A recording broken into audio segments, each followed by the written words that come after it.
What's up, everyone, and welcome to another episode of the NF Twins. Today we're talking about two sleeping giants who are battling it out on the App Store. And man, let me tell you, these guys are some massive giants.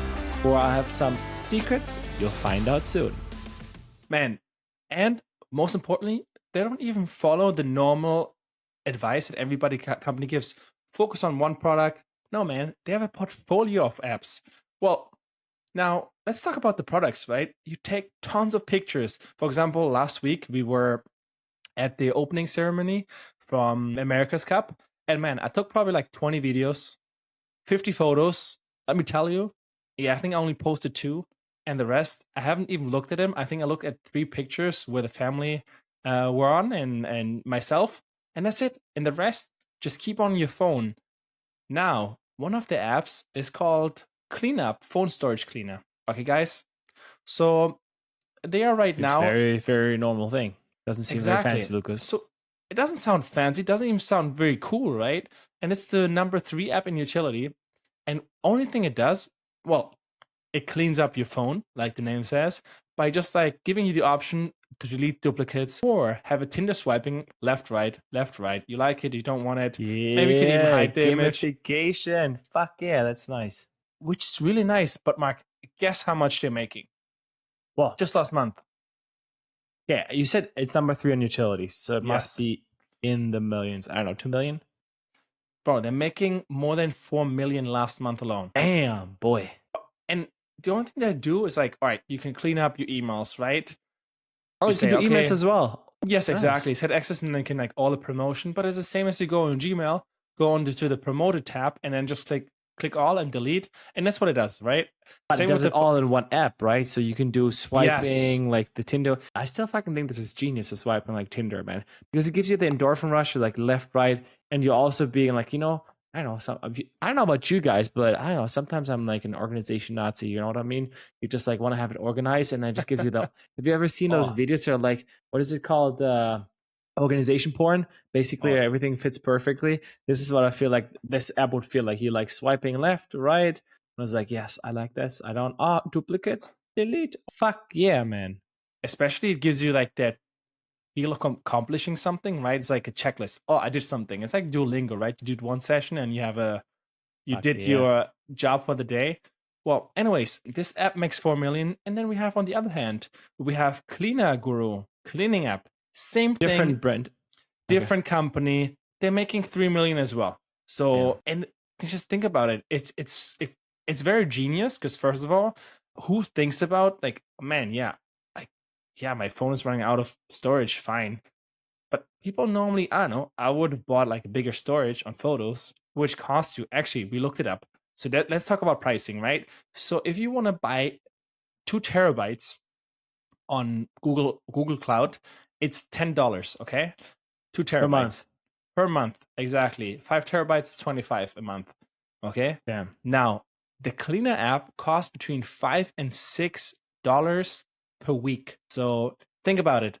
People are and then once you subscribe, normally people forget about it, and then they just like get charged and charged and charged. And by the end of the month, like 4 times 6, well, we're at what? Public math, $24 that you're just paying for an app that you probably use a few times, and it's not 5 terabytes that you get on Google, which is genius. I think it's like very, very interesting, but at the same time, go ahead, Mark. I agree with you. I think like, yes, on the one hand, it's a little bit stupid. Think about it because you have more storage. But on the other hand, it's about the organization, right? It's like, even if you have it cheaper, you'd still want to have it organized because eventually, because we always think, right? This is why you still have all these pictures on your phone. You think, maybe in the future I'll think about it back, and I go back and I have these images, and that's why I still have them. For sure. Especially if you think about it, most of the time, we only look at the pictures where we actually are in, or maybe our family. The rest, we always forget about it. And then it's just like, we never look at it. It's just empty space that you're never going to use, which is like, it's nice. So like it gives you the thing, okay, I have it compressed. I don't need to look at anything else, which is nice. It feels like this is the memory. This is evidence that I was there. You know what I mean? Kind of have to prove that you were there. By the way, Mark, we're talking about sleeping giants, right? So we already talked one category. What are the rest? What are the other ones? All right. So next round, we're going into the scan guru versus, well, they have another scanning? No. Or like, for example, Chat and Ask AI by Codeways. So that's one of the companies. Okay. Or you talk with the AI chatbot Ask Assistant Guru. And what do they do? Basically, they're just a skin for ChatGPT. And then you pay $100. Yeah. Oh, sorry. They make 100K. That one. And the other one makes over $1 million a month. Wild. Yeah. I mean, okay, you also have to think about it that way. You probably have a subscription which is way less than ChatGPT. And then, because you normally don't use that many tokens, right? People don't use ChatGPT 4 not as much. And as a company provider, if you have the API key, tokens are relatively cheap. That way, you can just do the math and say, hey, okay, monthly you That's pay. crazy that there's an arbitrage opportunity like that. Like, Yeah, I never thought about this, but it makes sense. yeah, and then of course you can put it in folders, etc. So it's like a very it's basically the same as ChatGPT because they're using it, but you still get it cheaper off because like you're paying for tokens, and they did the math. The average user uses, I don't know, let's say 20 million tokens, and 20 million. They have tokens unlimited, or what is the plan? I'm not well. Premium 1 week. I'm assuming. So you also can just do it for a week, right? So like $5.99. I think this is something we should talk about, the weekly thing, Lucas. Yeah. So what we've seen lately, which I think is quite interesting and intriguing, is that we see more and more weekly plans. So you can see, all right, just weekly, because it's under $10. It tends to be like 4 or 5. Then, I mean, you're like, okay, it's easier to buy it, which just makes it very easy and compelling. And then you just forget about it, right? If you don't use it, and it just sums up to charging bills, which also, from the developer point of view, which is also a little, I don't want to say sketchy, but the thing is, the risk is there, or the good part for developers is the chargebacks, right? Because they're already in different cycles, so they might not be as charged. You can't get the chargebacks anymore. I don't know how that works with the Apple on Play Store. It's interesting to find out how the chargebacks work. Because at the end of the day, because you do it everything, you identify with your Face ID multiple times, right? Or whatever it is, fingerprint. Yeah. So I think that might be very strict on that. I know that Apple in general is strict, but I'm not sure which side they're on. I'm still looking at the Chat Ask AI by Codeways, and it even says uses ChatGPT 4 and ChatGPT 4.0. Man, that's why. But this is crazy to me, like that they're doing this, and they're like, "Hey, I mean, it makes sense. It's just like, okay, you can break it down. You can put a middleman in between. It's just the math." But also, I mean, you can, yeah, you have then it's like hard. a lifetime could be like $40 or $70. So some pay $70 and then have, if you can think about it, ChatGPT Premium costs $20, and then if you have lifetime on the other one, it costs you 70. So basically, they're calculating. I wouldn't the lifetime offer that value as a company, though, to be honest. Well, if it's a normal user, it tends to be fine. If it's just a mobile app, because how many like mobile app wise, right? How often do you use it? Whereas on computer, you actually have workload, so you put like a lot of shit in there. So I think it's first of all, uploading PDFs from a mobile is just not convenient, right? So most of the use cases Well, where to be you're honest, I don't know. In Latin America, I think they do it a lot. I think we're just not used to it. I think we just not our workflows are not designed for this. How we work, at least, we're very computer focused. But all right, Lucas, let's come back to the point. So these are massive giants. They have also other games. Like how many? Let's say, what was the called? So we have GM on one side. So Universe, they call Universe app. They have 11 apps in total. And then on the other side, we have the good old, what are they called? Codeway. And they have, I think, 13 apps, something like this. Damn, that's impressive. And how much is the total revenue? Sorry, 24. Ooh. So based on Sensor Tower, by the way, guys, Sensor Tower is an awesome website, so you can just check roughly how much revenue they make. Of course, it's just an estimation, but it gives you it's a good guess. Of course, not going to be 100% accurate. But last month alone, Codeway made 8 million, which, if you think about it, that's in a year 96 million. That gives you the valuation of 800 million to almost $1 billion, which is insane for like tools mostly, which you never really thought about. And the other one makes 5 million. That's 60 million a year. Also $500 million valuation. Not bad. But for me, the most impressive part is how old these apps already are. Like, for example, the Cleaner app.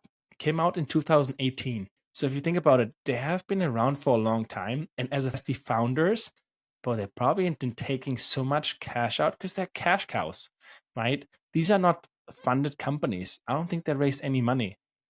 They're just bootstrapped. I mean, let me just double check because I couldn't find it on Universe, just on Codeway. And yeah, which because like Codeway is based in Istanbul, whereas Universe is based in Kiev, Ukraine. Oh, Ukrainian. Oh, nice. Codeway raised in total 16 million. But still, man, they make so much and that money. was in 2020. Now they're making 80 million. So yeah, I think that's fucking crazy to me. I mean, this is probably already 10x return on investment. With 60 million investment, that's probably valuation at, I don't know, let's put it 80, 100 million. Yeah, crazy. All right, guys. Just for all those people right now, especially who are all into YC and all that stuff, and they see all these applications or AI applications, like, man, I have to build something with AI. It has to solve a new upcoming need. But that's why we brought these two examples, because you can also make apps with something which is not sexy, right? Cleaning up your phone is not sexy, but man, it brings in good money. And I also want to point out this point, like these are things, all these apps, they don't have really like moats. So you can, if you have a better channel, like distribution channel, especially nowadays, I think if you manage to have it either, like as we talked about, always a co-founder that is basically distribution. So either you have that, or you are very, very good at marketing, especially TikTok and all these nowadays. Then you can fucking make these apps work. You just clone the shit out of one, make it look a little bit, I don't know, specific niche, and then fucking there you go. I think these are valuable businesses, man. At the same time, I'm thinking like, well, they might not have direct modes, because like who gives a fuck which app you're using from the name, to be honest, because you don't have a brand with it. But once you have it already installed, you're not going to download a second cleaner app. You already have one, right? So you're like, unless you're annoyed, you're like, it's expensive for me. Yeah, and then you see the other one, and it's probably the same. So, I mean, if you look at the screenshots on both app stores, they're basically identical. They offer the same one. They're just like charging animations, email cleanup, duplicates of images, etc. I like it. I like this. Good find, Lucas. Good find. In general, for me, it's just mind blowing that because we're still living so in an AI bubble. To see other business that thrive and especially are cash cows, because these things, like, think about it, just the Guru makes in a year 36 million. Just okay, Lucas, I wanted to say, why are these cash cows? Look, because the thing is about these kind of apps, they're not using a lot of API, etc. These are local apps, right? They're locally run. So that means once they're installed, you're not fucking doing anything. Maintenance might be low. I'm not sure if they're adding new features. They have to make sure that they're going to be compliant with if there's a new iOS coming or new Android system, but that's about it. That's fucking awesome. I mean, not completely right, because at the same time, they also allow compression. So they allow videos to compress. So they probably do the uploading and then compress the files. If you're not, I don't know. I don't think so. You can compress these locally. So might be the case. I'm not 100% sure, but this might be a thing. But in the end, they have a high margins. And yeah, I think the biggest cost is definitely marketing. So guys, if you want to build something, bro, you don't have to reinvent the wheel.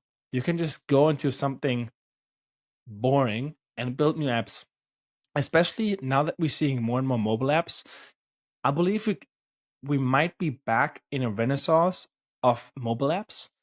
At the same time, because Mark and I will, for a long period of time, the opinion that what I call it, Mark, desktop apps. No, well, web apps. So the thing is, I still think that web apps are fucking amazing. Especially like, look at it. Like nowadays, you can have apps that, for example, if you code with Flutterflow, you can have them there on the mobile app, as well as the same fucking code, as well as the website.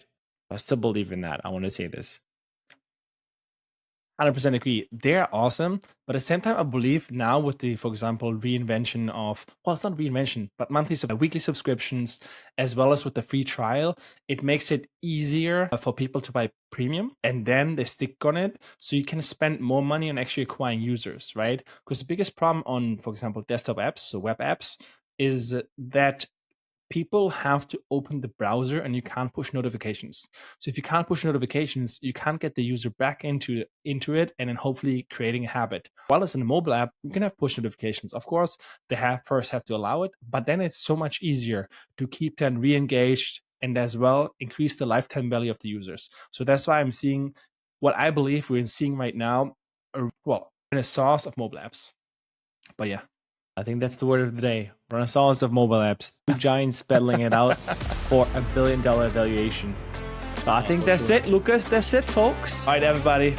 If you like the pod, please subscribe and, of course, leave us a comment. And probably next week, more AI stuff. So stay tuned and catch you next one. Peace. Peace.